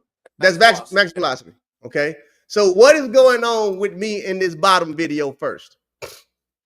Because this is after the treadmill. So now I'm starting to understand the foot placement and stuff like that. So what is going on? Because I always thought that this video was pretty cool because it looks, I know how I felt. Like, this was easy. But like right here is like I'm being carried through the air. Yep. Explain that. I will say I was not here for this, but it looks like those cones are probably, and it makes sense to me, they're probably spaced out at regular intervals, probably a meter. So they're probably they're probably spaced out exactly a meter apart. And if this was after the treadmill, then likely what's happening here is this is post-intervention. So we looked at your mechanics on the treadmill and then gave you feedback, things to think about during your top speed sprinting. And now looking at how it translates to your on-track performance, so over ground. And so this is probably analyzing what effect your enhanced force application has on the length of your strides and the turnover of your strides when on the track. Yes, this looks like the work of Ken Clark. It is probably when he was in the lab. We both got our PhDs in the same lab. We've worked together for many years, but he was before me. So I think when you came and did the treadmill, that was during his tenure in the lab. Yeah. And when you came and did the blocks, that was during my tenure. Yeah. Well, I don't got all the good smart stuff. Yeah, look, here, man. Look, I ain't no dummy, okay? I am not a dummy. That's why I work with Clint. That's why I keep working with y'all. I ain't stupid. No, definitely not. Definitely not. Show me that again. Like, you want me to do what with my hand? Like, okay. All right. Now, I forgot. There's the third, and this is more of a you and Clint question, but also there's a third thing that we debate in track and field that they debate me on, okay? Open hand like this versus relaxed hand like this. Give me your take. Which one do you think is more effective from a kinesiologist standpoint and all of that? Running and with this motion or running with this motion? I have strong opinions about this, Ray. That's why it's RaesTake, baby. Come on with them. Come on, give us your strongest opinions on it. If you want my point blank, people are going to get into my inbox answer. That's what we're here for. It doesn't matter. Okay, I like it. It doesn't matter. But you got to give me the why it don't matter, though. Because we did a study on the effect of running with normal arm sprint mechanics versus running with your arms placed across your chest. And what we found is even the difference between those two mechanical intervention. So like one, just run with your normal sprint arm mechanics and then run as fast as you can, even from the blocks, with your arms over your chest. So we set people up with padded platforms where they can rest their elbows on so they can get comfortably in the blocks, perform block starts, and then run over a distance at full speed with their arms across their chest holding their shirt like this. And I mean, they're rotating, and they ran just about as fast as they did with their normal arm mechanics. So if you want to ask me if I think that focusing on your arm mechanics for running faster is important or worthwhile, I'm going to have to throw you a no. All right, well, that's what we're here for. That's exactly what we're here for. Shoot, but for those reasons, that's why it's called RaesTake, because we be confused out here. Okay, I'm not mad at that one. Okay, now it's time to put you in the hot seat. Oh boy, I know you watch track and field, right? I do. A lot. I do. But before you ask me any questions, I will say that, not literally, of course, I'm Switzerland. So I will not, I hesitate to get into squabbles about this athlete versus that athlete, because I'm here to serve the field. That's why we're not gonna put you on. We're not gonna put you on point with that. But I am gonna put you on the hot seat with this right here. In track and field, if you could pick one athlete to work with, and you feel like you could benefit that athlete, give it to me. You just did what I told you. I know. Welcome to RaesTake. Exactly. You're welcome. I heard everything you said. Just want to go in one block and block on the other side. You still on the show, baby. I will say, how about this? I'll give you a politician's answer. Oh shit! Come on, Trump. I will.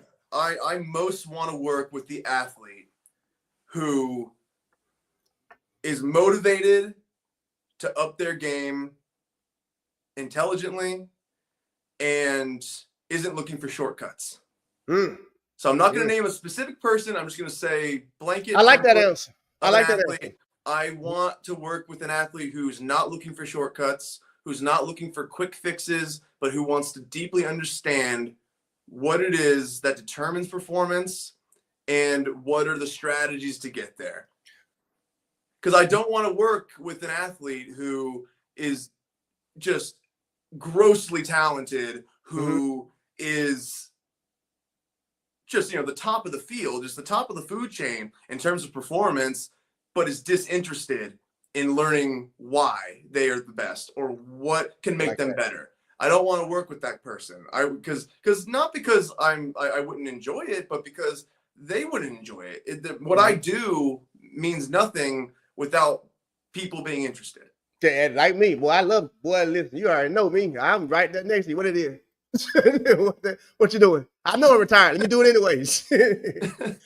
Well, let me ask you this then. Do you have any desires of working with athletes? I mean, I'm saying it right. You work with athletes now. And you've been working with athletes. My question is more on a level of, do you have any desires of being like a Ralph man with USA Track and Field? Or being the type of person to where it's like, hey, I will work with the top Olympian, yada, yada, yada. Do you have any desires to do any of that? Or do you just plan on no, I'm going to stay right here where I'm at and I'm comfortable with the teachings I'm doing right now? I really enjoy the research that I'm doing. I like being in the lab setting while also being on the track with athletes who seek me out. And we have a good little roster of athletes that we take out onto the track and we measure their performance. So it's not like ivory tower. I'm just in the lab. I'm just doing those things. We have a lineup of guys that we work with. We I don't talk about their goals. I don't talk about their performance or what they want to do or where they are, just because that's between me and them. So we're Brooks Performance Methods. We work with athletes. It's all confidential. Well, hold on. Where can you give out where you're located at with Brooks Performance, or is that, do they need to just go to your website, or is anything like that, or how does that work? Yeah. So we can be found at brooksperformancemethods.com. In physical location, we can be we don't have a brick and mortar, but we operate in the New England area and the DFW, Texas area. But I'm gonna tell you a secret. real fast. Okay, you might not know this. But none of these athletes, coaches got a brick and mortar. None of these Yes, athletes yeah, got a yeah, brick of and course, mortar. of So course. Yes, it don't we're except for me and Clint, non-Jamie Warner, yeah, ain't nobody got no brick and yes, mortar. yeah. We are a traveling lab of sorts. We will come to you. We will we'll see you in the areas that we operate, and we're also we're remote, so we can connect. And but I tell you, I love being out on the track with our athletes. It's a blast. That's a good question because I've never asked you that at all or anything about that because I'm so sprint, minded. I'm gonna go with myself and just say the obvious answer would be yes from a biomechanical standpoint, but based on what they saying, like, does what you do, does it help with horizontal jumpers or vertical jumpers for that matter? It does. It does. We work with everybody. It's just that I think we have more of a presence in the sprint community because it's something that I'm so deeply passionate about. It's just so fun to talk about but I mean, physics are physics. Yeah. Biomechanics are biomechanics. The mechanical demands are different. But if you're someone like us, we have an understanding of how physics apply to motion generally, then yeah, I mean, there's solutions for just about every performance goal, whether it's cycling, whether it's sprint running, whether it's endurance running, whether you're a football player, a lineman, a linebacker. Yeah, we work with everybody. Is there a biomechanical way to get the stick around the track that Team USA need to learn in for the damn relay? Is there a biomechanical, anything biomechanical that Team USA could use for a 4x1 relay to help them get the stick around the damn track then? How about that? You want to name everything else off? What, you got something for that? Oh man, all of the above, Ray. All of the above. A checkup from the neck up would also help. Hey, welcome to RaesTake, baby. We don't spend no expenses on nobody. Like, what? Can you help them? Shit, can you help? God, doggone. Man, you know what though? How long have you been in this field? So I've been pursuing things from a research standpoint for the last decade. Damn. I've been doing the whole body mechanics, force plates, force motion metabolism relationship for the better part of the last 8 years, and then looking at the things from the muscle level the past couple of years has been invaluable. So I mean, you get a sense of how muscle functions in theory, because you have to know those things in order to look at things from the whole body perspective. But it's a completely different game when you're actually cutting things open and doing surgeries and hooking muscles up to motors and measuring force force production in the muscle. We can't do this stuff in humans, but we can do it in animal models. Yeah. That's where the comparative biologist thing comes from. I'm working, my day job's a comparative biologist working on muscle experiments.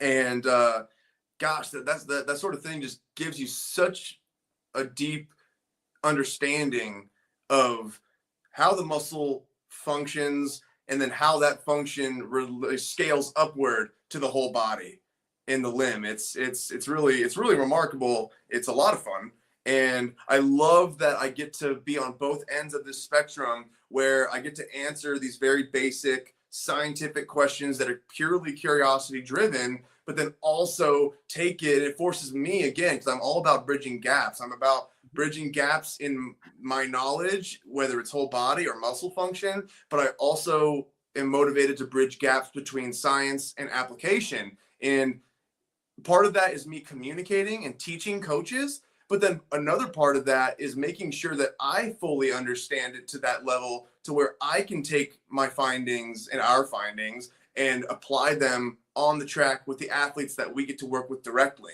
And that's why I started Brooks Performance Methods, is because I have all of this expertise from my research and my academic endeavors and pursuits that I want to make sure that I can apply in a tangible way to help athletes who are open to learning what it is that makes them perform better. Oh, okay. I got another question before we get ready to get out of here. So, biomechanics. Now, you can answer however you want to, okay? Because it may not be a right or wrong answer. But if you optimize the things that you're talking about from a biomechanical standpoint, can that actually decrease the chances of a sprinter getting hurt or injured? And the reason why I ask that question is because I'm always on the mind frame of if it's not a direct contact, meaning if somebody didn't run and hit you in your knee and Nancy Kerrigan you, or if somebody didn't hit you on the football field on the blind side, if something went out, it's because something wasn't functioning somewhere else. Can biomechanics and understanding biomechanics and how to properly run, can that, I'm not saying it prevent from getting hurt, but can it decrease the chances of an injury? Because we see hamstrings. I'm gonna tell you what we see in track and field all the time. We see hamstrings go like water. We see Achilles tear like nothing. Ooh, never mind. I want to get in that conversation. I'm have to get to it. Never mind. Nah, you're right. I'm staying within that conversation. We see Achilles tear like going crazy, and we see that's it. Actually, those are the two number one injuries that we have in track and field. Achilles and of course hamstrings. Achilles has just started to pop up recently, but hamstrings have been forever. Yep. Do you think that biomechanics, understanding and learning, can help decrease the chances of you pulling a hamstring? Yeah, so it's an interesting question.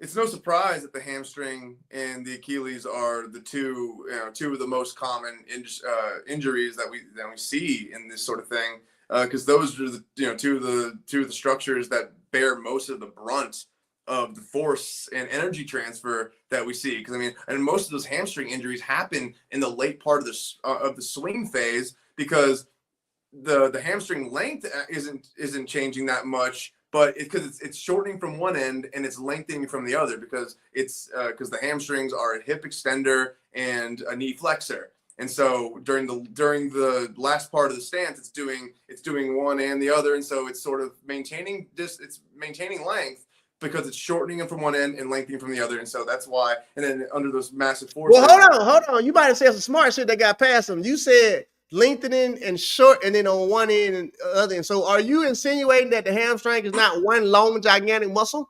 It is, but it crosses over two joints. Okay, go ahead, finish. It crosses over two joints, and so it has a couple different functions. And so with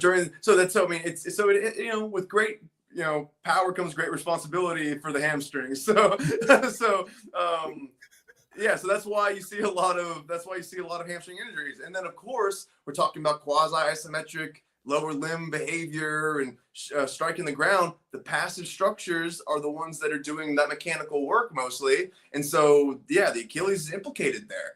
And if you're seeing, so I'm just not surprised that a lot of the injuries are occurring there. As far as can biomechanical intervention decrease the risk of those types of injuries, I'm going to say a soft yes, because it's such a small slice of the pie, because it's so much. It's also of such importance that we ensure that load isn't exceeding capacity. So you have hold on, slow down. Even Clint like that right there. I don't know what you just said. And so if I don't know what you just said, they damn sure don't know what you just said. So explain that. So essentially, in layman's terms, we can't be, no pun intended, running our athletes into the ground. We can't be expecting them to day in and day out perform at this intensity all the time, because we're biological tissue, right? We're made of biological tissue that have limits. We have breaking points. And so the vast majority of our work, off the track or on the track during practice, needs to be at a moderate enough intensity that we can accumulate enough training volume to still get better, but not at this intensity all the time to where now we're breaking our bodies down. So those types of preventable injuries, I mean, I like to call them, I don't like to call them preventable injuries, because injuries can creep up on you at any moment. It doesn't matter who you are. I mean, yeah, it could be from dehydration, not eat right, Exactly. like those type of things. Exactly. So to answer that question about, can biomechanical intervention help not prevent, I don't like that word, reduce the risk of injury? Yes, but it's only like 5% of the puzzle. Yeah. Well, the reason why I say that is because most of the time I try and speak on the elite level. That 5% is what is missing. Meaning, the top tier, we take care of our bodies. Meaning, we eat right, we sleep right, we do our body and stuff like that. So we do everything off the track right, but still we're having the Lane Thompson Achilles injury gone again. Yeah. Or we'll have those type of issues. Is like, well, we doing, and I know from an athletic standpoint, that's the frustration of top athletes. Is like, I did everything I was supposed to do. So what happened? And typically what happens is, I'm going to bring you in right now, Clint. Typically what happens is athletes would then leave their coaches and say it's an issue because of this, because of that. Because I did everything right and I got hurt. So it got to be your fault because I got injured. Yep. So that's one of the things that we struggle with in our sport. Go ahead, Clint. Yeah. So let's add on to the biomechanics. Okay. Let's start with the bio here. Okay. We're dealing with the living system. And genetically, that living system is individual to each person. So everybody's a little bit different. Okay. Everybody's a little different snowflake, right? So when we start looking at injury potential, stuff like that, some of that is inherently genetic, which is how much force load can you take over time? Some people can do major workload over long period of time and not get injured. Other people can't. They have to do short bursts of workload. They can only do a little bit. They've got to have extra time to warm up, extra time to cool down for the tendons, for the ligaments, stuff like that, because those things take a long time to get things done. As are the muscles. So some people will go into bodybuilding because, right? So Arnold Schwarzenegger. Arnold, notably, he had huge work capacity. That man can work out 2-3 hours a day. Forget about taking the roids. Like genetically, from a genetic standpoint, he could just push himself for hours and hours, and he'd eat and sleep, and he'd do well, and he wouldn't have issues. Tom Platz, who has massive legs, some of the best legs ever in bodybuilding, right? He tried to work out with Arnold. It destroyed him. He killed him. He had to back off to doing 3 times a week and only 1 time a week of legs. And he built some of the biggest, most muscular legs in bodybuilding history, right? Yeah. Because they're different individuals. They're different genetically. So a lot of this injury stuff is, well, here's what you need to eat, here's how much you need to sleep, and here's our training volume, stuff like that. Well, do you know from a genetic standpoint, have you done testing to find out if that's what's good for this athlete? And if you're a top 5 or top 10% of the world in athletes, do you know your own genetic code for this? Do you know what your work capacity is before you break down and get injured? If you don't, you might want to invest in that because it doesn't cost much, like $150 for a genetic test. It costs nothing to know that. And this way, if you go to your coach and say, I think I need to take a break, and your coach says, oh, no, just sleep, whatever. You can hand them and say, here's my genetic code. You're training me beyond what I can do genetically. So you're going to injure me. Stop it. Well, hold on. I got a rebuttal before you come in with the smart stuff. Here's what's gonna happen. The minute you hand that coach and track and field that paper, they're gonna take that paper, they're gonna rip that shit up, and they're gonna say, now you got 8 more 200s. No, come out here, tell me you tired. Now you got 8 more 200s, and then the athlete gonna go to another 200, gonna pull up, and then the coach gonna say you faking. That's what's gonna happen.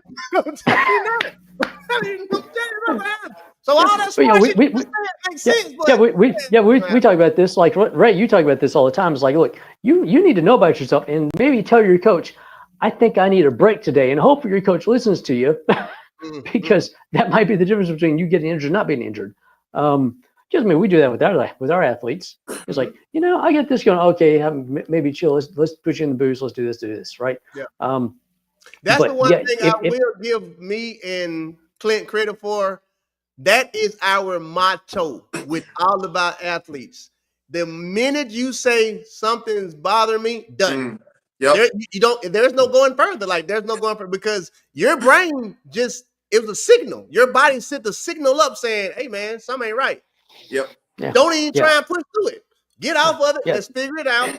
And most of the time, because of how me and Clint train, and we studied from y'all, it's something mechanical that they are doing wrong, and we're able to see it in their movements and then go fix that. Yes. Another thing that's overlooked is because I'm a biomechanist, so people think, okay, they sort of emphasize the mechanist part and they think, okay, mechanics, and mechanics is such a huge part of it. But as to Clint's point, it's biomechanics, so we have to focus on the living aspect. And the living aspect includes a neuromuscular component as well. And so I think something that's vastly overlooked that should be included pre-training is some sort of assessment at the very beginning that says, where is my athlete today? Are they ready to perform at the intensity that I have programmed? And if not, then let's taper it back a little bit today. So if it's one of those things where we say, like, just like you guys, you just pointed out, if the athlete speaks up and says, hey, I'm not feeling it today, then you can make a call and say, okay, then let's take the day off. But if they're like, I'm feeling pretty good, I mean, I can go. You should have a test, some proxy, whether it's like repeat jumps and you're seeing how quickly fatigue sets in. So we were trying to measure chronic fatigue here, global fatigue. Because if after training session after training session, global fatigue is going to set in, and we don't want to be pushing our athletes past their limits unintentionally. We need to, or even some sort of like grip test at the beginning of training to see this is where we know they're capable of, but they're not on it today. They're giving max effort on this grip test, but there's something neuromuscular happening right now. I think they might be fatigued. We need to not push it today. Here's what happens. I'm gonna jump ahead on this. Okay. So one more thing, just to add a layer onto this. I'm sorry, everybody's gonna hate me for this. So male athletes versus female athletes. Okay. The bio piece of this is massive. Okay. Female athletes have this one thing that male athletes don't have. Okay. They have a menstrual cycle. You might want to know about that with your female athletes, because as they go through that menstrual cycle, guess what? Everything changes through every phase of that cycle, and their training is probably going to change throughout that cycle, and their mental focus and their potential for injury, or when they're going to be the best days for improvement, or if you're going to go for a testing day. You might want to kind of know where they're at in their phases, because if Aunt Flo's came to visit, that ain't the day to do it. It's taking that piece of it along with it as well, which makes training female athletes a little bit different. Now, granted, female athletes also, when body fat gets very low, guess what? They don't really have much of a menstrual cycle anymore. Okay, that changes things as well. In fact, like the depression, stuff like that sets in much faster at that, especially when they get overworked, diets off, stuff like that. So there's those pieces that go in the whole bio piece of the mechanics. The mechanics is I hate to say it's super simple piece of it, because mechanics is physics. Like physics has these laws and they're set. And when you know the physics of something, it's like here it is. There's numbers. That's where it is. And then you throw the whole bio thing in there. It's like, well, yeah, these are numbers for that, but it's a bad day today, and I just don't know if I can know. Okay, mental session. And there's a whole psychosocial element to it that doesn't even tap into the neuromuscular side. So it's so multifaceted, and it all relates to injury risk. So So in short, Ray, y'all speak some smart shit right now. Keep going. Well, in short, the biomechanics is such a small piece of it. Yes, it helps, but I think coaches in general should be more cognizant of where their athlete, like what state their athlete is in from a neuromuscular standpoint before each training session. One thing that I'll say that I've been big on, and me and Clint both. Every single day, one of our athletes come in. It does not matter. We are going to ask you how you feeling. Mm-hmm. Really, every day, how you feeling? No, Yep. every single day, because that answer is going to determine if we're going to do what we had planned or if we're going to change it up. Meaning, if you Yep. say, I feel real good today, Ray, okay, well, shit, we going to change it up and do this. Mm-hmm. I don't, man, my disc hurt. Okay, we'll change it and do this. Or how Mm-hmm. you feel today? I'm cool. Okay, we'll stick with what the plan is. And what I mean by that is, I may have something, me and Clint may have something lined up to where it may be, okay, well, today we got 4 all out 150s. We hitting it. And then Brady might say, nah, I worked all night last night. I don't know about that. You know what? We're not doing that now. Okay.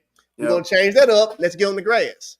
The problem that a lot of coaches have is they feel like you're supposed to push through that. And that is the worst thing ever. Okay. I also like what you guys said about, and a lot of coaches, trust me, coaches worldwide are going to watch the show. They always do. The one thing they need to understand is what both of y'all just said about that velocity thing, okay? Meaning you can run an athlete into the ground. And a lot of, I hate to say it, I love y'all, high school coaches do it all the time. They run the athlete into the ground, okay? And then they don't understand why the parents is mad because Johnny got shin splints. Well, Johnny got shin splints because you gave him 2 miles on Monday, 20 miles on Tuesday. On Wednesday, you made him run to the store and back, and he ain't even prepped for that. So I always try and say on this show, hey, we all are a fan. I ain't a fan no more of the most famous track and field workout alive, which is 8x200s. Okay. Mm-hmm. That is the worst shit you can give an athlete. I'm starting to understand that now because that's too much volume on the body, and you're gonna have that on Monday. Yeah. And then Tuesday, they're going to backdoor it with, okay, we got 10 100s today. Wait a minute. If I count the volume up, I don't think that my body should be holding that. Mm-mm. And then the kids, they fall apart. You know, they have, like somebody said, shin splints and stuff like that. It's the understanding of what y'all just said. Like, well, biomechanics can help you only about 5%. I can give you all the technique in the world, but if your coach give you 2200s on Monday, the mechanics ain't gonna do shit. Like, And these kids are not Yeah. fueling their bodies properly. They're not sleeping. Mm-mm. They're playing Call of Duty until Yep. 1 o'clock in the morning. Well, That's there's one thing. always in. Yeah, and there's one thing that all the coaches forget, and this is the biggie.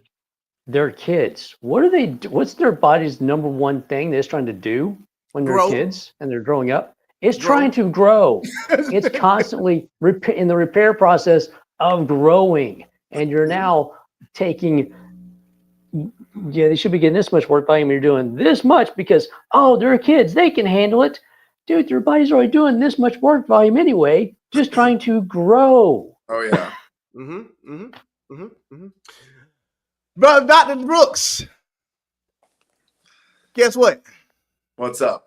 We hit that damn 2-hour mark. I told y'all this is about fast, boy. So when you get to talking that good stuff, boy, 2 hours fly by. So before we get out of here and on down the road, I definitely want to have you on again because there's gonna be a lot of people that have to ask me a lot of questions. A lot of questions. Let's do it. And I also want to make sure that we're able to keep promoting. Say it again. Brooks Performance Methods. Now hold on, y'all. I want y'all to pay attention. What does that say? Dr. Who? Dr. Brooks. And what's it called again? Brooks Performance Methods. Y'all caught a hint. Okay, so anyway, like I was saying, okay, look it up, look him up. Before we get out of here, if you could give this track and field world one tad bit of biomechanical advice that they can utilize right now, what would it be? Biomechanical advice that everybody can utilize right now. Mm-hmm. It can be something small. Something small. Learn to use the environment to your advantage. Hit the ground hard. The ground is stiff. Use it. And keep learning. Never stop learning. I like that. I like to never stop learning. Before we get out here, it was a question I had to ask you. It was about the hammer thingy. So, do we want, if this is the foot, do we want this or do we want this? We want this. There it is. People, I've been trying to tell y'all all the time. It's all about time to accumulate velocity, and that applies to the foot too. You need time to build up a velocity for that forceful strike. If you're doing it from here to here, that's not enough time to hit the ground hard enough. You have to start up here. Boom. Y'all make me look smart. Just hammering nails. Just hammering nails. Because I try and tell people, listen, y'all, all I'm doing is regurgitating information that I have learned from people like this man right here and this man down here. I'm telling you, I know it looks funny when you see the black guy with the dreads and the jury saying it, so you don't want to believe it. But it's like, I'm telling y'all, I learned it from these people, man. I know you don't want to believe me. So maybe if I start having these RaesTake smart takes and bring the smart people on and let them tell you, you'll stop getting on Twitter arguing with me. So the next time I get on damn Twitter and I'm like, well, technically you don't want to force your dorsiflexion. I'm gonna press rewind. I'm telling you what. If you ain't got a PhD, that's my new thing, okay? You ain't got a PhD, don't argue with me. That's all I'm saying on RaesTake. Why? Because I had a man on here with a PhD in biomechanics, and he said, well, Ray, you're wrong on this, you're right on this. I can take that. He said, Ray, you're wrong on the hand. You can do both. I'll take that. But Ray, you're right on the foot. I'll take that. See what I'm saying? I will say to add on that, the fact that I have a PhD actually means nothing if the merit of my arguments don't stand on their own weight. They need to have their own two legs to stand on. So that's why the why is so important. The why and the how. If I tell you something and you just believe me, then that's as intellectually lazy as it is to refute something without actually listening to the reason. That part. The why. Which is why I strive to make sure that people understand why things are happening the way they do. And that's why I enjoy working with you, because you have the patience of that right there. A lot of people don't like that. A lot of people just want to teach, and then it's what it is. You know me. I'm gonna pull up a chair and be like, why are you doing that? Why did I do that? Because to me, like you said, your PhD means nothing to me if you can't explain to me the why. You can say, Ray, I want you to put your foot here, put your foot there. Why? Well, it's just because, that shit ain't gonna work for me, Jack. You better give me a why. That shit ain't gonna work. You better give me a why. If you can give me a why. Because that's how we've always done it here. Right. That shit ain't gonna work for me, baby. Hey, on that note, we at that 2-hour mark of people. Dr. Brooks, I told you I was, watch this right here. I don't do this, meaning I don't do Saturday shows, okay? I don't. I'm like the #1 person in the track and field podcast game. I don't do this at all, okay? For you, damn right I'm doing it. Damn it. What time you want to do it, baby? Because you got to come on the show, baby. So I appreciate you. Man, I appreciate you. You know, I've always appreciated working with you over these past years. The amount of help that you gave the people. Watch this. One of your students this year, he going to come out doing some crazy stuff. Just watch for Braden. But outside of that, man, we have always appreciated everything you've done. They've always appreciated it. You know, I'm sure that once people watch this show all over again, shout out to the 800 people that was watching it live in the middle of their daytime.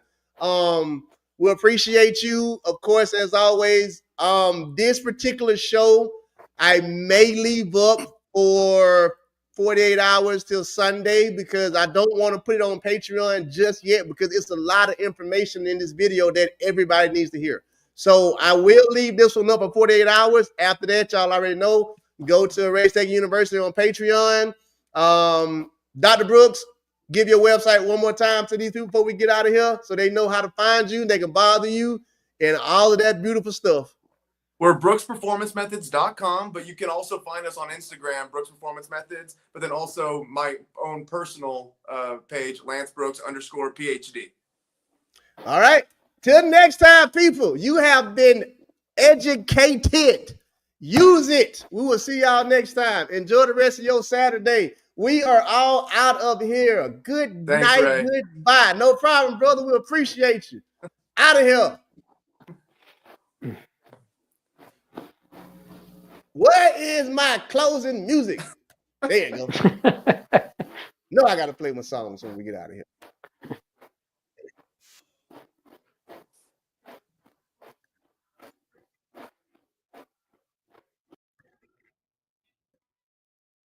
Well, y'all, that was a great show. One of my favorite shows.